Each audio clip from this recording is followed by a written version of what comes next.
Assalamualaikum warahmatullahi wabarakatuh. Alhamdulillah wassalatu wassalamu ala rasulillah. Sahabat Abi Nadira di mana saja berada, semoga selalu dalam lindungan dan kasih sayang Allah subhanahu wa ta'ala. Amin ya rabbal alamin. Pada video kali ini kita akan menyimak kata-kata mutiara dari Habib Abdullah Al-Haddad. Nama lengkap beliau adalah Habib Abdullah bin Alwi bin Muhammad Al-Haddad. Nasabnya bersambung kepada Sayyidina Al-Imam Husain bin Ali bin Abi Thalib. Secara urutan nasab, Habib Abdullah Al-Haddad adalah generasi cucu Nabi Muhammad SAW yang ke-29. Habib Abdullah Al-Haddad lahir di desa Subair, Tarim, Hadramaut, Yaman pada Ahad malam Senin tanggal 5 Safar 1044 Hijriah. Ayahnya yakni Habib Alwi bin Muhammad bin Ahmad Al-Haddad adalah seorang yang soleh dan bertakwa, sedangkan ibunya adalah Sarifah Salma binti Umar bin Ahmad. Habib Abdullah Al-Haddad seorang ulama besar yang alim dan memiliki gelar Syekhul Islam, Kutuf Ad-Da'wah wal Irsyad. Kitab-kitab karya Habib Abdullah Al-Haddad banyak dipelajari para santri di berbagai wilayah, termasuk juga Ratibul Haddad yang berisi wirid dan doa-doa yang disusun Habib Abdullah Al-Haddad yang banyak diamalkan oleh umat muslim di Indonesia. Berikut adalah kata-kata mutiara Habib Abdullah bin Alwi Al-Haddad yang bisa kita jadikan pegangan hidup. Tapi sebelumnya silakan bantu subscribe channel ini, agar semakin berkembang. Dan semoga menjadi amal jariah kita bersama. Barang siapa yang tidak merasa puas dengan sedikit harta yang dimilikinya, maka harta yang banyak sekalipun tidak akan pernah membuatnya puas. Barang siapa yang tidak mengamalkan sedikit ilmu yang dimilikinya, maka meskipun ilmunya banyak, tidak akan mengamalkannya. Beban menjaga rahasia lebih ringan daripada perasaan khawatir rahasia yang kamu ceritakan kepada seorang akan terungkap. Seburuk-buruk orang miskin adalah orang yang ingin kaya karena tidak mau miskin. Sedangkan orang kaya yang paling baik adalah orang yang tidak keberatan menjadi miskin. Merendahkan diri ketika memiliki kedudukan tinggi, menunjukkan kecukupan saat membutuhkan, dan hidup sederhana ketika memiliki kekayaan adalah bentuk akhlak mulia. Setan lebih ingin menyesatkan orang yang berilmu daripada orang bodoh. Karena jika orang yang berilmu sesat, dia akan menyesatkan orang lain. Sedangkan orang bodoh yang tersesat tidak akan menyesatkan orang lain. Barang siapa yang memujimu atas kebaikan yang belum pernah kau lakukan saat kau bahagia, maka saat kau marah, dia pasti akan mencelamu atas keburukan yang belum pernah kau lakukan. Seseorang yang meremehkan sesuatu adalah tanda bahwa dia akan meninggalkannya. Barang siapa menempatkan dirinya di hadapan Allah seperti seorang hamba di depan tuannya, maka dia akan mencapai segala kesempurnaan. Di dunia ini tidak ada makhluk yang lebih bodoh daripada seseorang yang mengetahui sesuatu yang baik tetapi dia tidak mengamalkannya, dan mengetahui sesuatu yang buruk tetapi dia tetap melakukannya. Salah satu dosa besar yang tampak secara lahiriah adalah jika kamu mengharapkan dunia dari sahabatmu sedangkan mereka mengharapkan akhirat darimu. Salah satu kelemahan yang terdapat pada manusia saat ini adalah mereka lebih suka meniru kekurangan atau keburukan seseorang daripada meniru kebaikan dan kecantikannya. Barang siapa senang dipuji karena kebaikan yang belum pernah dia lakukan, dan benci dicaci karena keburukan yang telah dia lakukan, maka dia adalah orang yang suka pamer atau riya. Manusia sering tidak dapat membedakan rasa malu yang terpuji dari kepengecutan yang tercela. Rasa malu yang menghalangi Anda dari berbuat baik dan mendorong Anda ke keburukan, itu adalah pengecut yang tercela, bukan rasa malu yang terpuji. Karena rasa malu akan selalu membawa kebaikan. Barang siapa yang mudah berbohong ketika dia takut akan sesuatu, maka ketika dia menginginkan sesuatu, dia juga akan berbohong. Sekelompok manusia telah tersesat karena kitab yang mereka baca. Seseorang tidak akan menjadi ulama besar kecuali dengan seorang guru yang membimbing dan membimbingnya, bukan dengan buku-buku yang dibaca. Saat-saat paling beruntung adalah saat-saat Anda tidak kalah mengikuti nafsu Anda, dan saat-saat terburuk adalah saat-saat Anda hanyut dengan nafsu Anda. Tundukkan akalmu untuk memuliakan ilmumu, dan taklukkan nafsumu untuk memuliakan akalmu, termasuk melawan takdir. Jika seseorang memandang rendah perilaku saudaranya yang di luar kendalinya, barang siapa yang niatnya baik pasti akan mencapai mimpinya. Seorang hamba yang benar-benar mengerti bahwa dia adalah hamba Allah Subhanahu wa Ta'ala, maka dia tidak akan menginginkan kesempurnaan sedikit pun. Jika sebuah kebiasaan kuat, maka itu akan melekat pada orangnya. Manusia yang paling bodoh adalah orang yang memperluas ilmunya tentang keagungan rahmat Allah Subhanahu wa Ta'ala, namun ia semakin berani berbuat dosa kepadanya.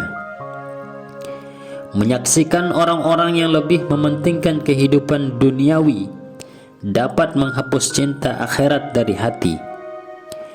Jadi bagaimana jika selalu duduk bersama mereka, berkumpul dan berteman dengan mereka? Bila hati baik, maka keadaan lahir akan mengikuti kebaikan itu juga. Ini adalah suatu kepastian. Ilmu akan membimbingmu sampai kamu mengamalkannya. Jika kamu mengamalkannya, maka ilmu akan menjadi milikmu. Ilmu adalah musuh selama tidak diamalkan, akan menjadi penolong jika diamalkan. Zikir adalah makanan bagi setiap hati yang mendapat petunjuk dan obat bagi setiap hati yang menderita.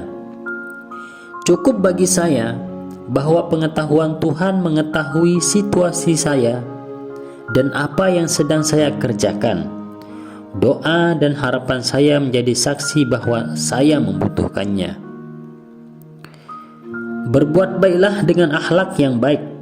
Kamu akan beruntung di tempat kamu akan kembali nanti, yaitu akhirat.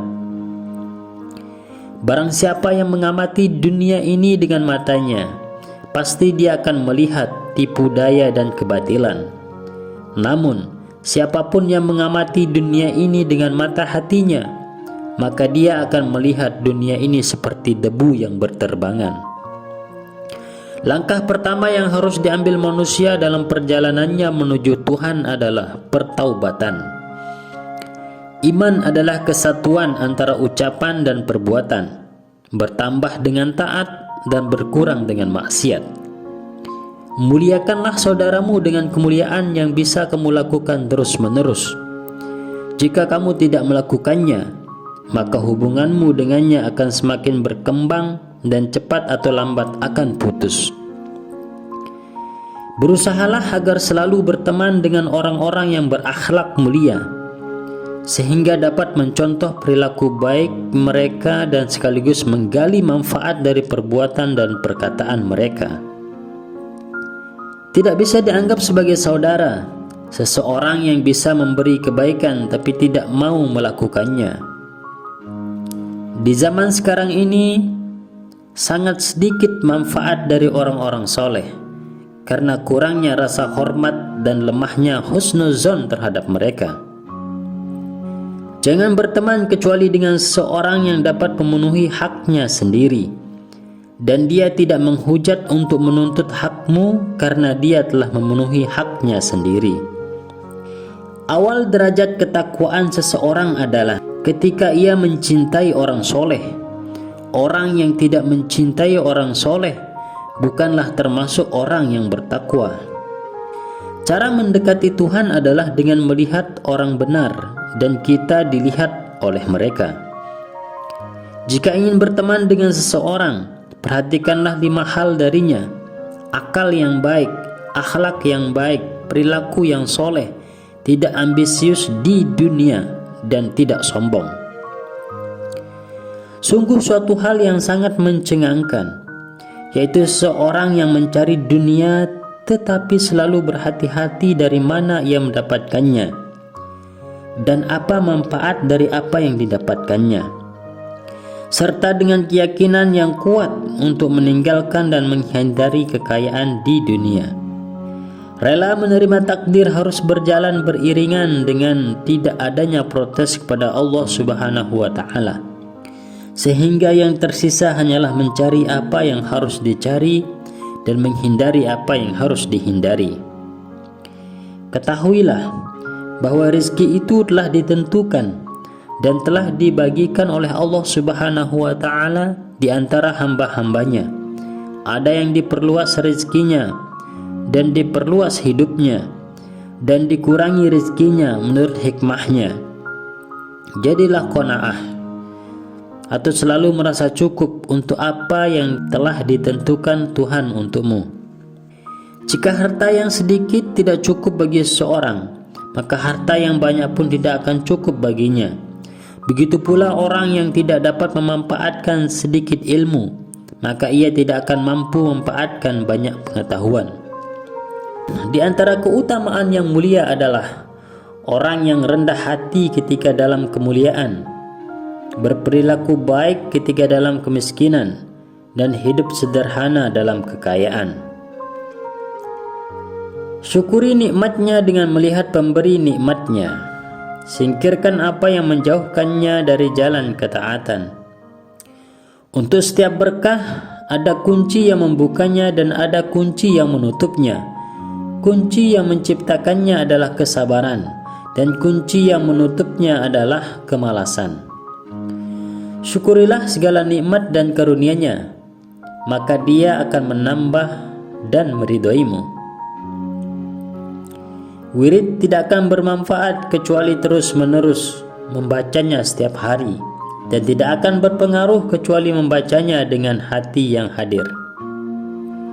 Tidak ada seorang pun yang akan merasakan nikmatnya membaca Al-Quran kecuali dia memiliki hati yang jernih dan cerah. Pendapat seseorang adalah cabang dari ilmu dan akhlaknya, maka jangan berikan kepada orang yang tidak mau menerimanya. Seorang muslim yang tidak berpuasa di bulan Ramadan, maka dia dengan sengaja telah menempatkan dirinya dalam kematian su'ul khatimah. Membaca banyak wirid dengan cepat dan terburu-buru, sembrono, dan hanya sedikit mendekatkan hati kepada Allah Subhanahu wa Ta'ala, maka manfaatnya sangat sedikit. Cinta yang dipaksakan tidak akan pernah abadi dan abadi.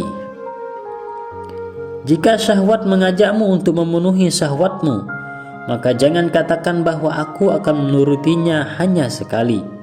Wahai saudaraku, kosongkan hatimu dari keinginan untuk memenuhinya, karena jika kamu memenuhinya, maka akan mendorongmu untuk melakukannya yang lebih besar dosa daripada tindakan pertama.